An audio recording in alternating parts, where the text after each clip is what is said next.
నమస్తే అండి అందరికీ. దేశవ్యాప్తంగా వినాయక విగ్రహాలను ప్రతిష్ఠించేటటువంటి సమయం ఆసన్నమైంది. అయితే ఎన్ని పండుగలున్నా కూడా భారతీయులకు చాలా ప్రత్యేకమైన పండుగ వినాయక పండుగ.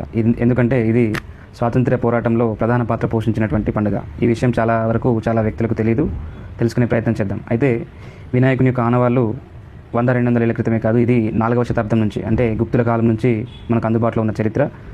గుప్తులు, అదేవిధంగా బాదామి చాళుక్యులు, పల్లవులు, రాష్ట్రకూటులు, హోయసాలలు, అదేవిధంగా కళ్యాణి చాళుక్యులు, కాకతీయులు, విజయనగర సామ్రాజ్యం, చివరగా యాదవ సామ్రాజ్యం.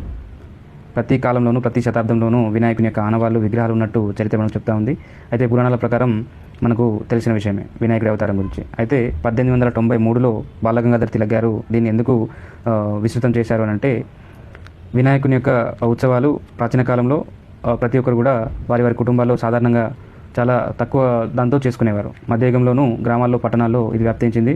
ఎలాంటి హంగు ఆర్భాటం లేకుండా వారు కూడా ఇంట్లోనే మట్టి వినాయకుని పెట్టి ఇంటి దగ్గర ఉన్న బావిలోనో లేకపోతే వారు స్వయంగా తయారు చేసుకున్న నీళ్ళలోనూ నిమజ్జనం చేసేవారు.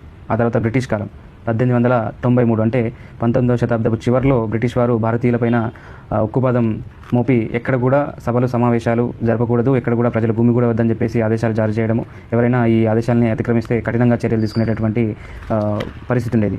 ఆ టైంలో బాలగంగాధర తిలక్ గారు ఆలోచించి, వీరు మన ఉద్యమానికి ఆటంకం కలిగిస్తూ ఉన్నారు, అయితే ఒక పండుగ ద్వారా మనం ఈ ఉద్యమాన్ని మరింత ఉధృతం చేద్దామని చెప్పేసి ఆలోచనతో వినాయక విగ్రహాన్ని ప్రతిష్ఠించి ఒక ఉద్యమంని నడిపించే ప్రయత్నం చేశారు. అందులో భాగంగానే వినాయక పండుగని ఎంచుకొని దీన్ని ప్రతిష్ఠించి ప్రతిరోజు కూడా నాటకాల రూపంలో, శ్లోకాల రూపంలో బ్రిటిష్ వారిపై ఏ విధంగా మనం ఉద్యమాలు చేయాలని చెప్పేసి ప్రణాళికల్ని రూపొందించి ప్రతి ఒక్కరు కూడా ఆ ఆలోచనని చేరవేసే ప్రయత్నం చేశారు. ఆ విధంగా వినాయక పండుగ అనేది భారత స్వాతంత్ర సంగ్రామంలో ఒక నిశ్శబ్దమైనటువంటి యుద్ధంలా మొదలైంది. ఆ విధంగా ప్రజలందరినీ ఏకం చేయడము, కులాలు మతాల వారిగా అందరినీ కూడా ఏకం చేసి సార్వజనిక గణేష్ ఉత్సవం అని చెప్పేసి 1893లో బాలగంగాధర తిలక్ గారు దీన్ని ప్రారంభించి ప్రజల్లో చైతన్యపరిచే ప్రయత్నం చేశారు.